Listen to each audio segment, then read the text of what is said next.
mourn the victims and keep their friends and families in our thoughts and prayers during this unimaginable time. First, within moments of the collision, the President and his newly appointed team were in immediate communication. The President was briefed on Wednesday evening following the crash, again on Thursday morning, and he has continued to receive updates as recovery efforts continue on the ground. The President, as you know, took time to address the nation yesterday afternoon.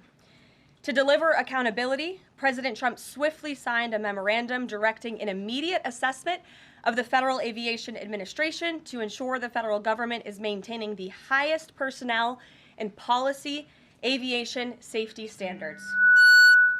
The memorandum directs the Secretary of Transportation and the FAA Administrator to immediately review all hiring decisions and changes to safety protocols made during the prior 4 years, and to take all necessary corrective actions to achieve uncompromised aviation safety.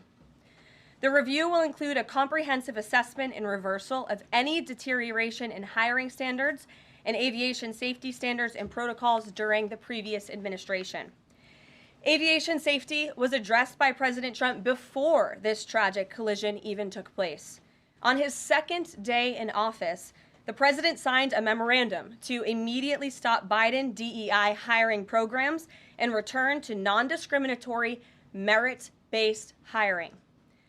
And in 2018, during President Trump's first term, the Department of Transportation announced it would put an end, at that time, to use the biological questionnaire that was introduced by the Obama administration, which punished skilled applicants.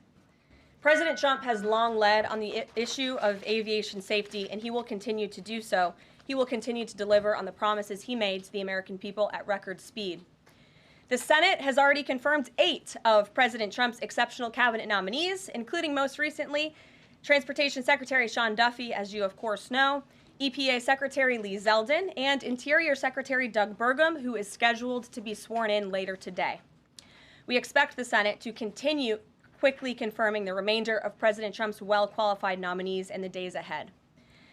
Earlier this week in the East Room, the President proudly signed the Laken-Riley Act into law, surrounded by Laken's loving parents and sister.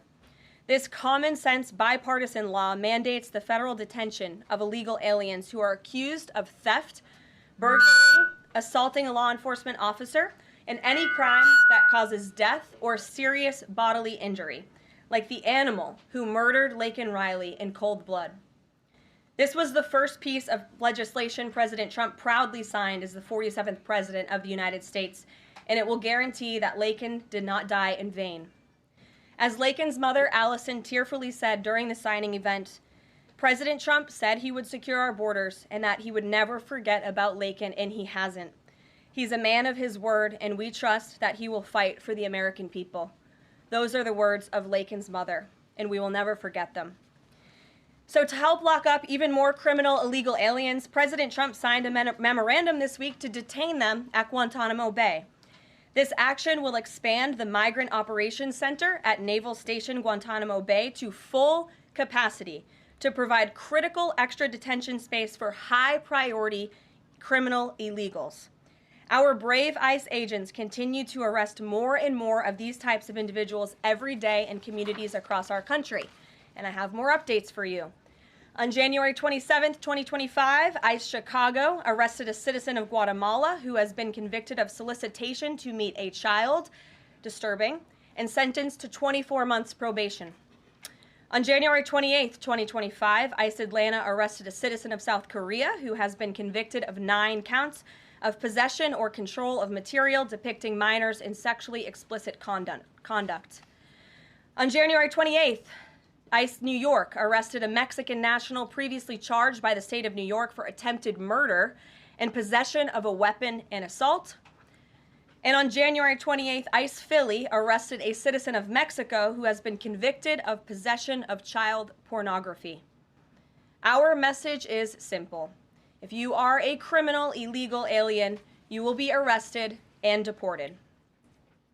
On another important matter, the nation's report card was released this week, and the news is not good. It showed that U.S. students had record low reading comprehension scores last year. It's National School Choice Week, and in part of the president's commitment to education, he just left a roundtable in the Roosevelt Room focused on this issue with leaders from across the country. The national report card showed that 70% of 8th graders were below proficient in reading, and 40% of 4th graders did not even meet the basic reading levels. This is completely unacceptable to the president, and he continues to take aggressive actions to address this education problem in our country. He signed an executive order this week prohibiting federal funding of the indoctrination of our children, including radical gender ideology and critical race theory in the classroom. The president believes American education should focus on cultivating patriotic citizens who are ready for the workforce. And this action will help get schools back on track and defend fundamental parental rights in education. The president also signed a school choice executive order expanding educational freedom and opportunity for families. And in lighter news, but in exciting news, after announcing our briefing room changes on Wednesday, this White House has received more than 10,000 submissions from individuals across the country who are eager to join all of you. We might have to make this room a little bit bigger to do that, who want to participate in our new media seat at a future briefing. So in this seat today, we have the Ruthless podcast. They humbly started by entertaining small audiences on Capitol Hill, but after 4 years, this program has become one of the most influential podcasts in America. They previously reached #1 on the charts and earned over 25 million downloads as they deliver political news with a humorous touch. The hosts are Josh Holmes, Michael Duncan, Comfortably Smug, and the man joining us today, John Ashbrook. So with that, I will take your questions. John, please kick us off. Thank you very much. You know, Sure. Karoline, in your first briefing, the media went after this administration for deporting illegal immigrants they claimed were not criminals. That's The right. question is, do you think they're out of touch with Americans demanding action on our border crisis? The media out of touch? I think the media it certainly is out of touch, and I think that's proven by a number of things, John. Number one, there was a New York Times poll that was released prior to President Trump's inauguration by the New York Times, which of course is a legacy media outlet, that showed that 83% of Americans support deporting the individuals that you mentioned, illegal immigrant criminals, especially those who have committed heinous crimes in the interior of our country. And I received a very actually interesting statistic on this front from ICE this week. 97% of the deportations that this administration has made thus far are of individuals who had a removal order from the previous administration, but were never removed from the interior of our country. So this shows that the previous administration was actually defying our laws, and all this administration is doing is simply following the laws, the immigration laws of this great country. Thanks for the question, John. Anything else? No, that's it. Okay, great. Peter. Thanks, Caroline. If President Trump is telling us that air traffic control towers are staffed with unqualified controllers, these DEI hires who never should have been brought on, then it's not safe to fly commercially, is it? The president was asked and answered this yesterday, and he believes that it is still indeed safe, and Americans should feel safe traveling our skies. With that said, two things can be true at the same time, and we certainly have seen the deterioration of federal hiring standards at the Federal Aviation Administration, and the president wants to increase those standards. He wants pilots in this country who have the great responsibility of flying American citizens by the tens of millions every single day to be chosen for that position based on their merit and their skills. And so the administration will continue to prioritize this. Was the air traffic controller in the DCA tower on Wednesday night hired or not fired at some point because of his or her race? That investigation is ongoing. And so when we have updates on the exact individuals who were involved in the collision, including the air traffic controller, also the pilots of the helicopter and others, we will confirm those. I don't want to confirm names from this podium today. We're not in a position to do that. But I will say the president has still rightfully pointed out that there has been problems with the aviation industry over the past several years. And this started under Barack Obama in 2014. And when the president says on Truth Social, the Black Hawk helicopter was flying too high by a lot, it was far above the 200-foot limit, that's not really too complicated to understand, is it? Is he suggesting a helicopter malfunction or a crew error or a crew doing this intentionally? No, the president is simply stating what he said in that True Social post, which is that the helicopter was flying higher than it should have been, which is one of the reasons that led to this collision. And the other reasons for that are still being investigated, and I will let that investigation play out. Kelly. Some of our colleagues have obtained a memo from the Defense Intelligence Agency that talks about not holding any activities or programming related to Black History Month to be in line with the president's views on diversity, equity, and inclusion. Does the president plan to have a proclamation about Black History Month? In his first term, each of the 4 years of his term, he did so and called on those in government to have programming activities and celebrations. Is he going to do that this year? Yeah, the president looks forward to signing a proclamation celebrating Black History Month. I actually spoke with our great staff secretary. It's in the works of being approved, and it's going to be ready for the president's signature to signify the beginning of that tomorrow. If an agency is calling off those kinds of activities in an attempt to be in alignment with the president's views on DEI and other things, should they adjust that now and have those programs and make those celebrations however they see fit in the office? The president is leading here at the White House, and I'll leave it to the proclamation that he will sign very soon. Mary, great to see you. Thanks for having us. So I wanted to follow up on the gender executive orders you mentioned. First of all, we know that President Trump has taken a bunch of steps to protect children from irreversible transgender procedures. Is he interested in backing congressional legislation on this point? And does the Trump administration have interest in investigating doctors who perform these irreversible procedures on kids, such as a double mastectomy on a minor girl? Well, the president has already taken a very strong stance on this issue this week with the signing of his executive order, a few executive orders in this space. First, he made it the official policy of the federal government that there are only two sexes, male and female, and we have directed all federal agencies to comply with that policy. As for congressional legislation to support the president's agenda in this space, and certainly ending the mutilation of young children, the chemical castration of young children, which is a barbaric practice that the vast majority of Americans do not support for young minor children. Certainly the president would support Congress's efforts, as he has already made that very clear this week. Jennifer. On Rick Grinnell's trip to Venezuela to meet with Nicolas Maduro, is there anything you can share on timing on that, what his agenda is, what the mission of that trip is? Yes, so I can confirm that Rick Grinnell is in Venezuela today. I can confirm that Rick Grinnell is going to Venezuela, or is in Venezuela, with two immediate directives from the President of the United States.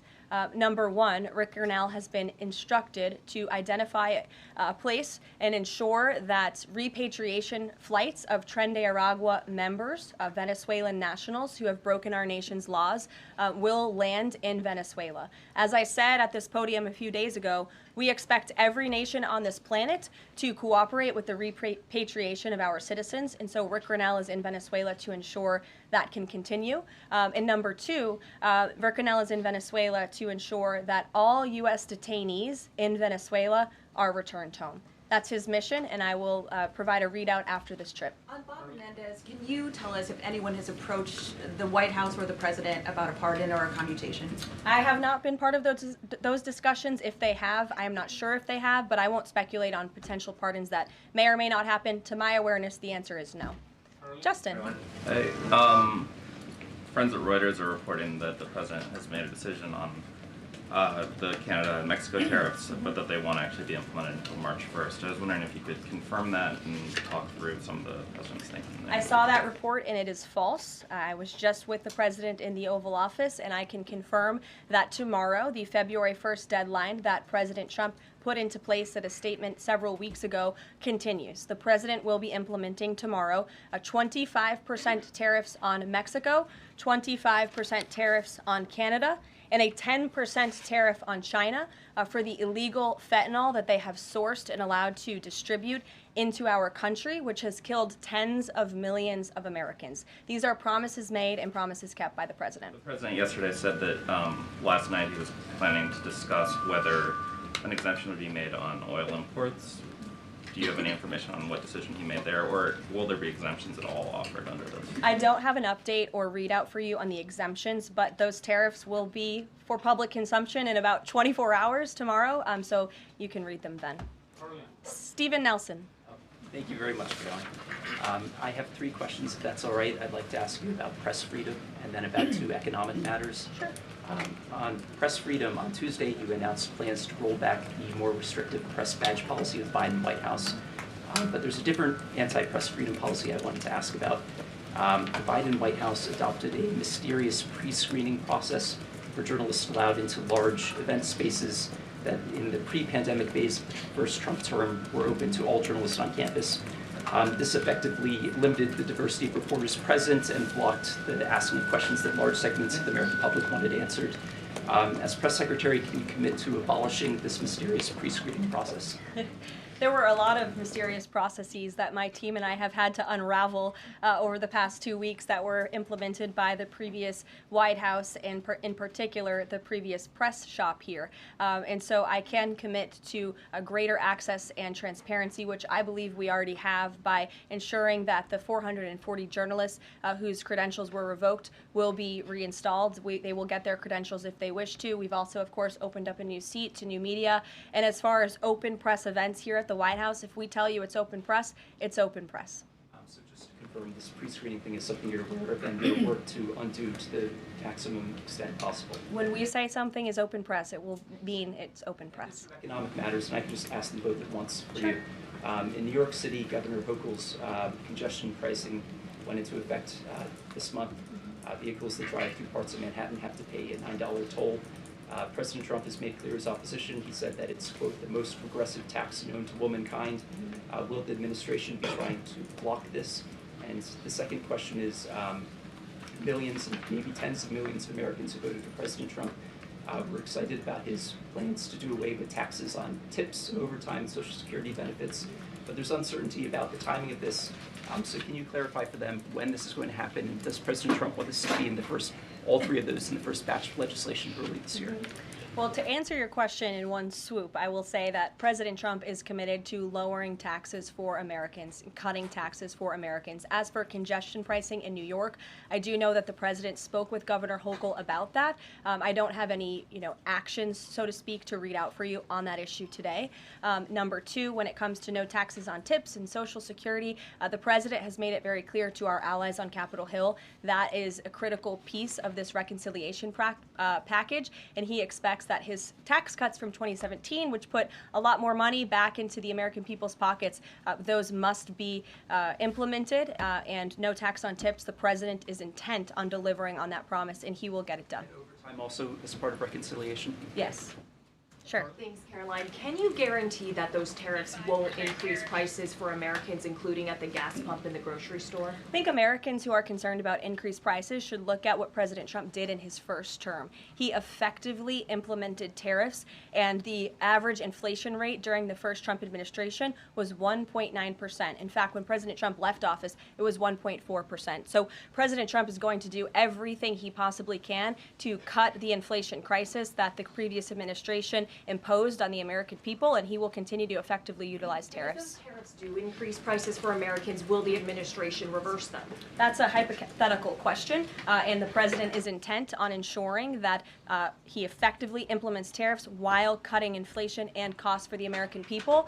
And, the media has this way of just looking at everything in a microscope rather than looking at the whole of government economic approach that this president is taking. He will effectively implement tariffs. He's also, as I just answered Prince Stephen's question, committed to tax cuts. He's also clearly committed, as evidenced by his executive orders, to unleashing the might of our energy industry, which we know will eventually drive down inflation. And all the other economic measures that this president has made will have a Trump incoming economic boom, just like we saw in our first term. And has the White House Sure. found any?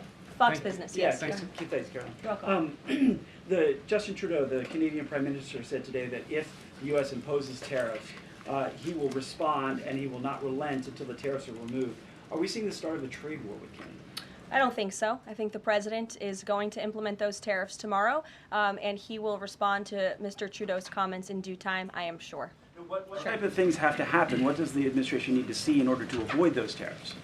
Well, the tariffs are incoming tomorrow on Canada. And the reason for that is because both Canada and Mexico have allowed an unprecedented invasion of illegal fentanyl that is killing American citizens and also illegal immigrants into our country.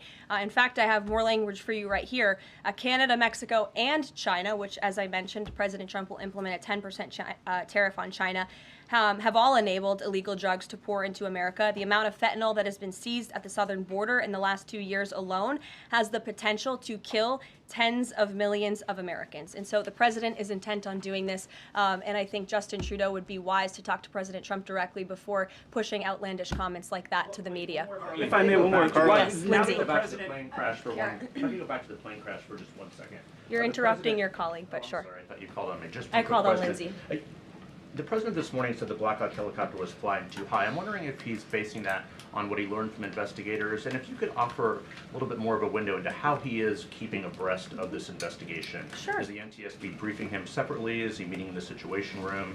You just sort of offer a window into that. Yeah, the president based that statement on truth because it is truth and it's fact, and it was relayed to him by the authorities who are overseeing the investigation into this horrific plane collision. And the president, as I said in my opening remarks, continues to be briefed on the collision by everybody across his cabinet, the Secretary of Transportation, the Secretary of Defense, the NTSB, who the commissioner there was in the Oval Office with him yesterday. Lindsay. I also noticed that he has not ordered Lindsay, flags go to be ahead. flown In at half recent staff. days, I was Lindsay, wondering- go ahead. In Thank recent you. days, the CIA actually revealed that they do also believe that COVID-19 was from a lab leak in Wuhan, China. How is the president planning on responding to this additional intel from the CIA, and will it impact how he responds to them with tariffs? Yeah, kudos to John Ratcliffe for revealing that truth and that fact to the American people. Many years too late, the Biden administration had a chance to let the American people know the truth about that, and for some reason, they chose not to. I also would just like to point out that several years ago, when I was working in this press shop and President Trump would take to this podium to brief the American people on COVID-19, he suggested that COVID very well may have came from a lab in Wuhan, China. And many members in this very room mocked him for that, said he was spewing conspiracy theories. He was not. We now know that to be the confirmable truth. It took many years for it to come out, but the president was right in this instance again. Sure. Caroline, thank you. I wanted to ask about Secretary Rubio's trip to Panama first. Sure. What have the conversations looked like with President Trump on that? The president of Panama says it is, quote, impossible to negotiate over the canal. So what are you expecting from this visit? So I have not been present for Secretary Rubio's conversations with President Trump about the Panama Canal. I have been present for President Trump's own thoughts on the Panama Canal, and you've all seen them as well in his public statements that he has shown.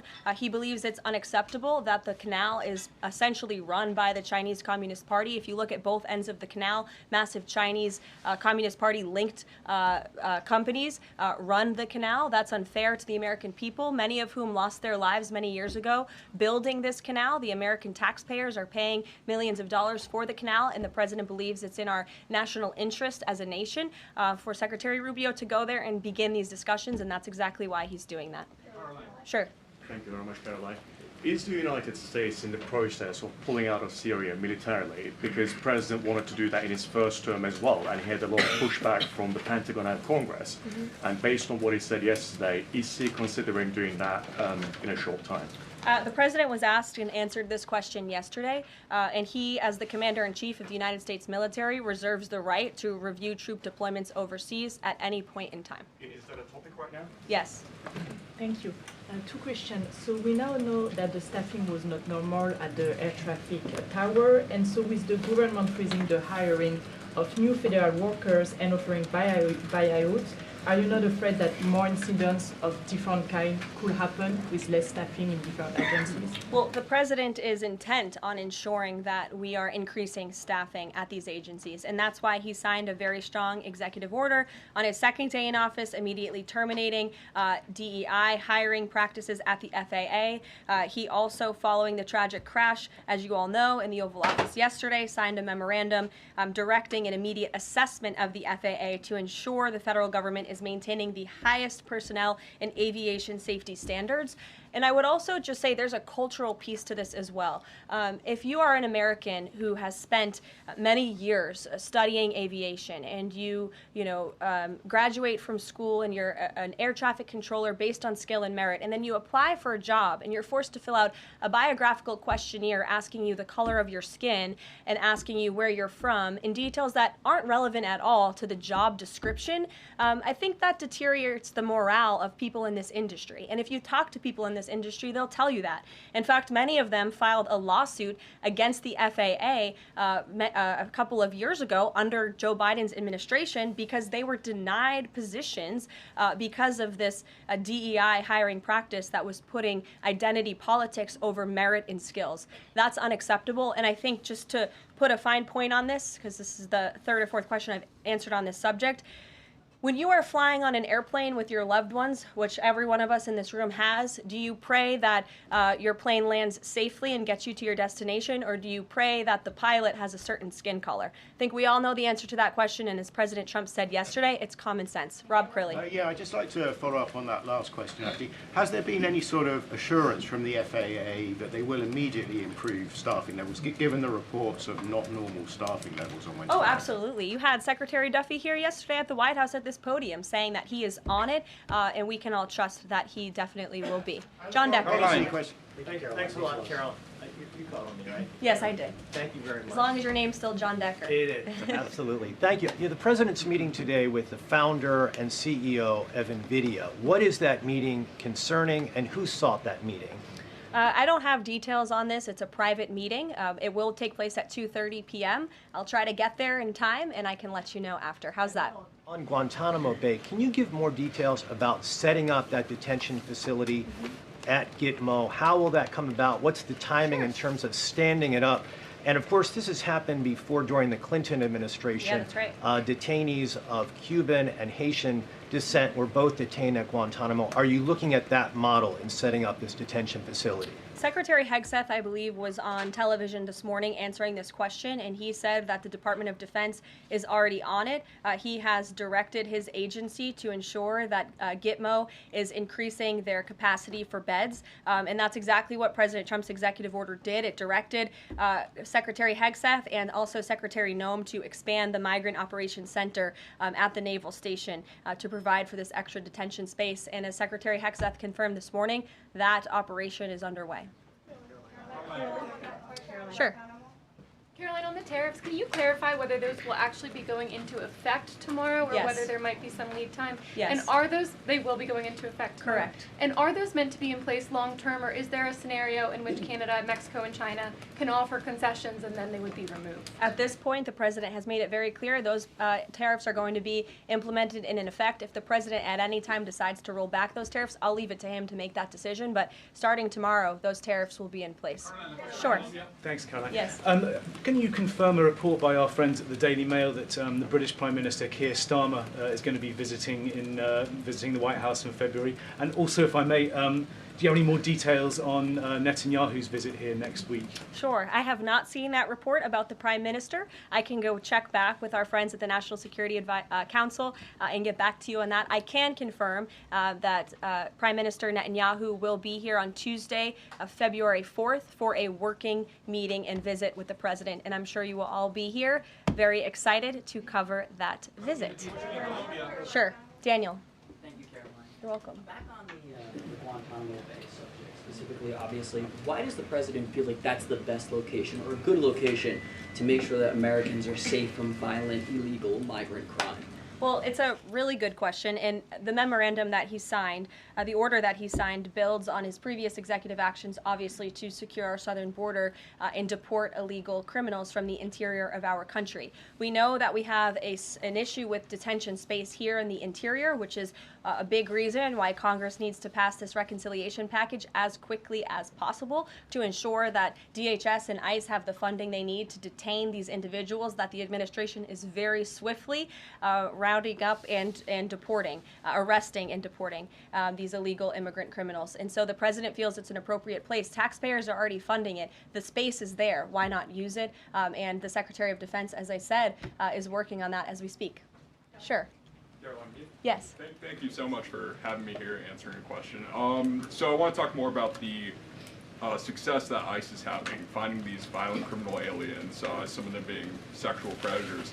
But my friend Ben Berquam reports that the Chicago mayor and the Illinois governor are preventing ICE agents from going into jails and prisons to enforce detainers against illegal aliens. In Maryland, the Attorney General has also put out a memo hindering local police cooperation with ICE. Does the administration have any comment on leftist state and local officials defying ICE and Trump's deportation efforts? Yeah, I think it's very interesting that Democrat officials in these cities who have been completely overrun and overwhelmed by illegal immigrant criminals would refuse support and help to cure this problem that has especially taken over their cities. I guess they don't want to admit they've been wrong with their sanctuary city policies. I'm not sure. You'll have to ask them about their intentions, but they would be very wise to comply with this administration because this administration is hell-bent on enforcing our nation's immigration laws, and this administration will continue to arrest and detain and deport illegal migrant criminals. And what we won't do is defy our nation's immigration laws like the previous administration, who had these orders of removal on illegal immigrants across the country and were refusing to execute on them. We will continue to remove illegal criminals from our nation's interior. Are these sanctuary city leaders, are they violating the law? I would certainly think so. I'd have to check back on which specific law they're violating, but certainly if they're not enforcing our nation's immigration law, sounds like they are breaking the law. And I would also add that their constituents don't approve of that. You've seen residents in Chicago show up at their city council meetings infuriated with their leadership in that city because they are working very hard to provide for their families. They want public safety and law and order, and their officials have abandoned those very basic American principles in these cities. And the American people want law and order. It's, again, an overwhelmingly popular policy to deport illegal criminals from our nation's interior, and this administration will continue to affect that goal. Sure. A question on Colombia. We just interviewed Colombian President Gustavo Petro, and he insisted that he's not going to take any Colombian deportee from the U.S. if they arrive in South America handcuffed.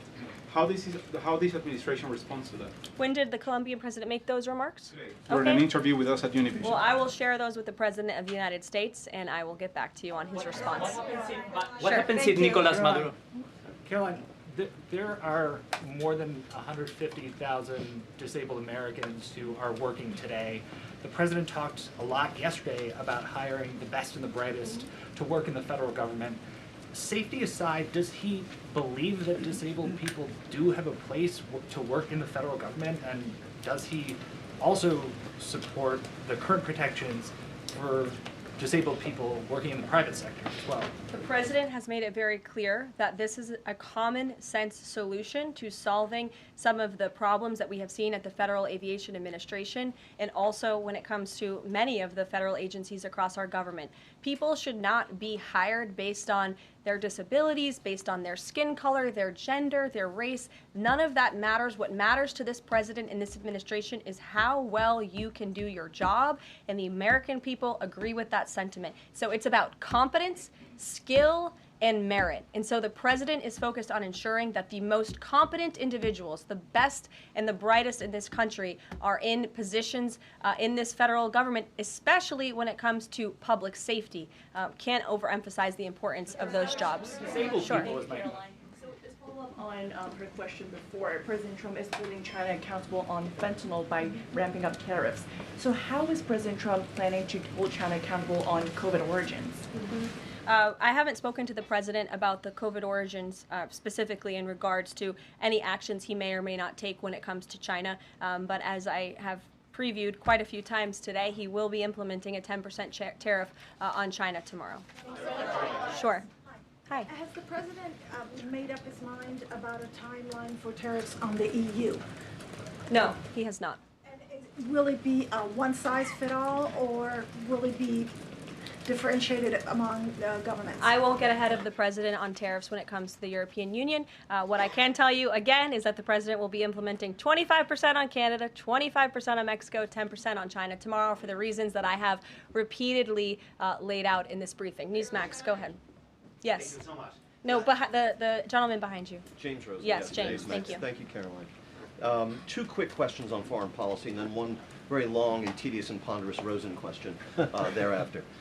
First, on Iran, we've heard very little about the president's forthcoming Iran policy besides his determination to prevent that nation from achieving a nuclear weapons capability. Is it the president's objective, short of the use of U.S. military force, to use the broad array of his powers to try to hasten the end of the Iranian regime? I think the president has actually made his position on Iran very clear, and he made that clear when there were the negotiations about the ceasefire, which we know obviously is now in place, and the deadline on that ceasefire has continued. He said that Hamas and Iranian-backed terrorists would have hell to pay if that ceasefire didn't move forward, and then quickly thereafter it did. I also do have news on the hostage front, which I'm very surprised nobody asked about this because it is big news story, and the White House applauds the release of 8 additional hostages from Hamas captivity, thanks to the ceasefire deal secured by President Trump.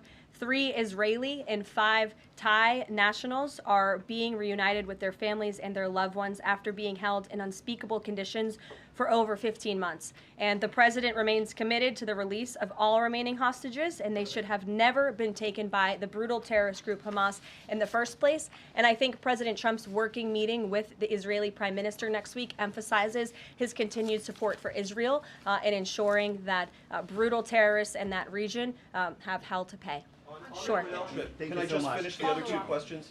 Sure. I know you want the long, ponderous Rosen one. But first, on the Grinnell trip, as you know, under the previous administration, the U.S. recognized the opposition candidate in last year's elections, Edmundo Gonzalez, now exiled, as the legitimate president of Venezuela. Does the president's dispatching of Ambassador Grinnell to negotiate directly with President Maduro today mean that the U.S. now officially recognizes President Maduro as the legitimate president of Venezuela? Absolutely not. As I made it very clear, former ambassador and now special envoy Rick Grinnell is going to Venezuela with 2 very clear directives. Make sure that Tren de Aragua members, of which there are 400 currently in custody, are repatriated back to Venezuela, and that all United States detainees return home. Thank you very much, guys. Just on the president's use of language in this room yesterday, Sure. and without seeking to cast myself as some kind of moral exemplar because it's rather late in the day to try. Nonetheless, this was an event yesterday that began with a moment of silence for the victims of the air crash and the president's own invocation of, quote, a loving God. And then he uncorked that expletive to insult a former cabinet officer. It was the same expletive that I saw him use in the East Room in 2020 when he famously held up the Trump acquitted headline. My question is, if you could shed any light for us on how the president perceives his use of public profanity, which is a practice that certainly sets him apart from all of his predecessors. Does he regard it as an effective communications device, part of his appeal, or is it something that he lapses into inadvertently, perhaps in times of frustration and later regrets? I think one of the things that the American people love most about this president is that he often says what they are thinking, but sometimes lack the courage to say themselves.